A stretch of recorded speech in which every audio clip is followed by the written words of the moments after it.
कान।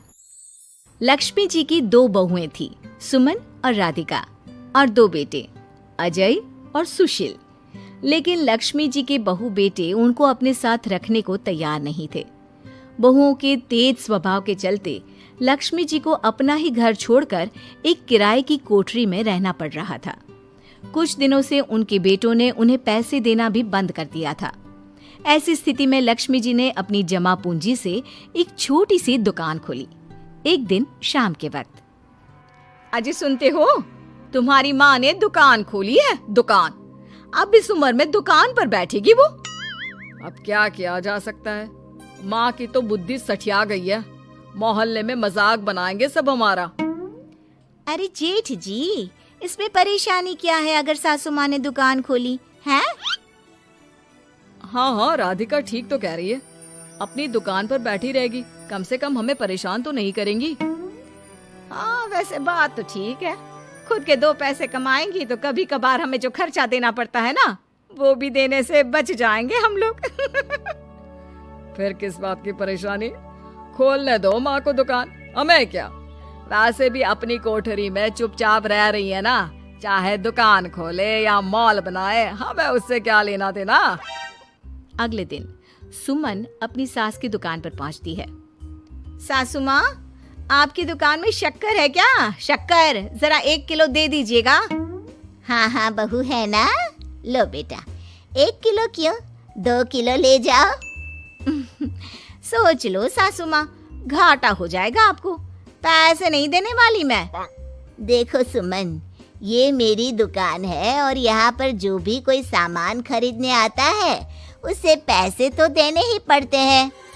अरे सासू माँ, ऐसा क्यों कर रही आप? अरे देखो ना, घर पर आपका बेटा और पोते पोती दूध में शक्कर डालने के लिए कब से इंतजार कर रहे हैं। जरा उनके बारे में तो सोचिए। अरे ऐसी बात है क्या? अब मुझे नहीं पता था। बहू एक काम करो, वैसे भी पहली बार आई हो ना, ये शक्कर तुम ऐसे ही ले जाओ, पैसे देने की जरूरत नहीं है। अगले दिन राधिका भी अपनी सास की दुकान पर पहुंचती है। प्रणाम सासू माँ, कैसी चल रही है आपकी दुकान? बस बेटा, जैसे तैसे करके काम चला रही हूँ। तुम बताओ, घर में सब राजी खुशी है ना? हाँ हाँ मम्मी जी, सब कुछ ठीक ठाक है। बताओ राधिका बहू, कैसे आना हुआ? कुछ काम था क्या? वो ना मम्मी जी, मुझे जरा 5 किलो आटा चाहिए था। मेरे पैर में ना बहुत दर्द है, इसलिए बाजार तक जाने में ना तकलीफ हो रही थी। घर पर बच्चे भूखे बैठे हैं, सोचा आपसे ही ले लेती हूँ। हाँ हाँ, क्यों नहीं बेटा, ये लो 5 किलो आटा ले जाओ। हाँ, लेकिन मम्मी जी, आपने जिठानी जी को शक्कर फ्री में दी थी, तो मुझसे भी पैसे तो नहीं लेंगी ना? हाँ, अच्छा ठीक है बेटा, कोई बात नहीं, तुम ऐसे ही ले जाओ, बच्चों से क्या पैसे लेना। कुछ दिनों के बाद लक्ष्मी का बेटा अजय दुकान पर पहुंचता है। कैसी हो माँ, दुकान तो अच्छी चल रही है ना तुम्हारी? सब मोहल्ले वाले तारीफ करते रहते हैं। अब क्या करूं बेटा, तुमने तो मुझे सहारा दिया नहीं, गरीब माँ को घर से बाहर निकाल दिया। कुछ तो करना पड़ेगा ना अपना पेट पालने के लिए। वो माँ ना बहुओं की बहुत चिक चिक रहती थी। अब देखो कितनी अच्छी जिंदगी है तुम्हारी, खुद कमाती हो, खुद खर्च करती हो, इससे अच्छी भला कोई जिंदगी हो सकती है क्या? हाँ बेटा, दिल को बहलाने के लिए तुम्हारी ये बात भी सही है, लेकिन कोई बात नहीं बेटा, मैं खुश हूँ। अच्छा माँ, मैं क्या कह रहा था, जरा 500 उधार तो दे देना। कमाल की बात है बेटा, तुम मुझसे पैसे उधार मांग रहे हो, तुम्हारे पास पैसों की क्या कमी है?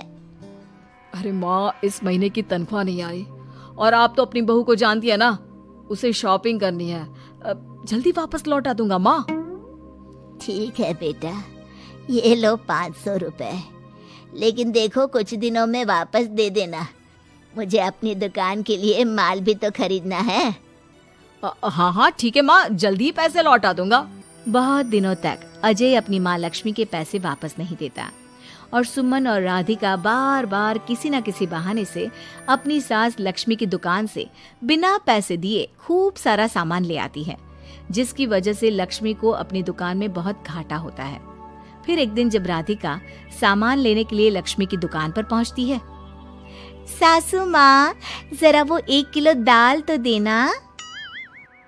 नहीं बहू, अब मैं तुम्हें या सुमन को कोई सामान फ्री में नहीं देने वाली। तुम लोगों ने कभी कोई मदद नहीं की मेरी, उल्टा मेरी दुकान से फ्री का सामान ले जाकर मुझे मुश्किल में डाल दिया है। लेकिन मम्मी जी, हम तो आपके बच्चे हैं ना। अगर इतना ही मेरे बच्चे हो तो फिर मुझे घर से बाहर क्यों निकाल दिया? देख बहू, अब मैं तुम्हें 1 रुपए का सामान भी फ्री में नहीं दूंगी, और जाकर सुमन को भी कह देना, आए दिन तुम्हारा पति मुझसे उधार ले जाता है और वापस भी नहीं लौटाता। राधिका गुस्से में घर वापस आती है। घर आने के बाद, क्या हुआ राधिका, बहुत गुस्से में लग रही हो तुम? सासू माँ की दुकान पर गई थी ना? सासू माँ का तो कुछ करना पड़ेगा, जब से ये दुकान खोलकर बैठी है। अक्कड़ तो देखो उनकी। अरे लेकिन हुआ क्या है? होना क्या है, दाल लेने गई थी, मुझे 4 बातें सुनाकर उल्टा भेज दिया, कुछ दिया भी नहीं। ये तो सासू माँ ने ठीक नहीं किया। देखो, मेरे पास ना एक बहुत अच्छा प्लान है। कैसा प्लान भाभी? हम अपनी सासू माँ की दुकान में किसी चोर से कहकर चोरी करवा देते हैं और सारा सामान अपने घर मंगवा लेंगे।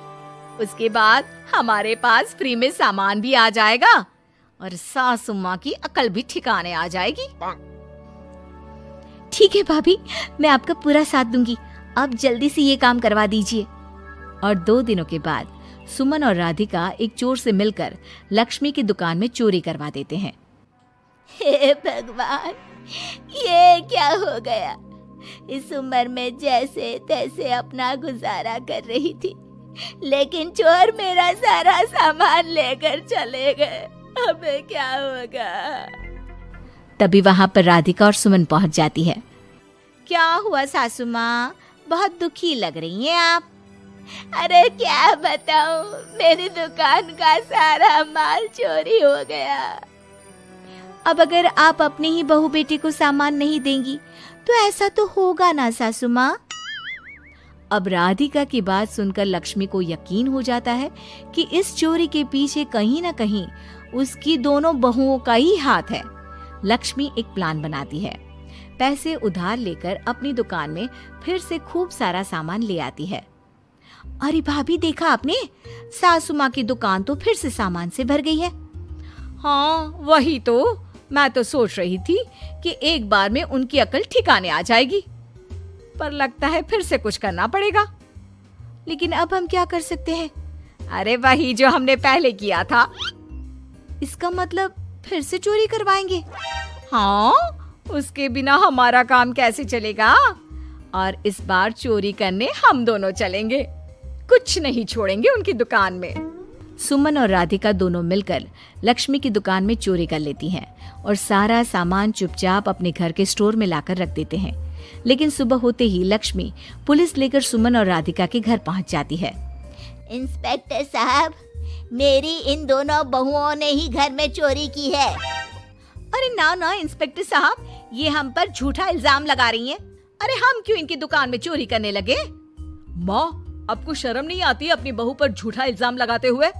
हाँ माँ, हम आपके बेटे हैं और ये आपकी बहुएं हैं, आप ऐसा कैसे कर सकती हैं? लक्ष्मी जी, क्या आपके पास कोई सबूत है? अरे इंस्पेक्टर साहब, आप इनकी बातों में मत आइए। ये हमारी माँ है और इनकी दिमागी हालत ठीक नहीं है, इसीलिए तो हमसे अलग रहती हैं। इंस्पेक्टर साहब, मेरी दिमागी हालत बिल्कुल ठीक है और मेरे पास इन दोनों के खिलाफ बहुत बड़ा सबूत है। बताइए, क्या सबूत है आपके पास? आप जरा मेरी दोनों बहुओं के हाथ पानी से धुलवा दो, फिर सब कुछ साफ साफ पता चल जाएगा। अरे हाथ पानी से धोने से क्या होगा माँ? आप दोनों मेरे सामने अपने हाथों पर पानी डालिए। जैसे ही राधिका और सुमन अपने हाथ पानी में डालती हैं, उनके हाथों का रंग लाल हो जाता है और ये देखकर सब लोग हैरान रह जाते हैं। अरे ये क्या, तुम्हारे हाथों का रंग अचानक से लाल कैसे हो गया? क्योंकि मैंने अपनी दुकान के सारे सामान पर एक तरह का केमिकल लगा कर रखा था। मुझे पता था जो भी चोरी करने आएगा वो सामान को अपने हाथों से उठाएगा और उसके हाथों पर रंग लग जाएगा। अरे माँ, आप तो बहुत चालाक निकली। इसे चालाक नहीं बेटा, बुद्धिमान कहते हैं। और जिसके तुम्हारे जैसे बहू बेटे हो उसे थोड़ा बहुत तो अपनी अकल से काम लेना ही पड़ता है ना। शर्म नहीं आती आप लोगों को अपनी ही माँ को परेशान करते हुए? हमें माफ कर दीजिए सासू माँ, हम आइंदा ऐसी गलती कभी नहीं करेंगे। और हाँ, आपको अपने साथ रखेंगे, आपकी सेवा करेंगे और पूरी इज्जत भी देंगे। हमें माफ कर दीजिए।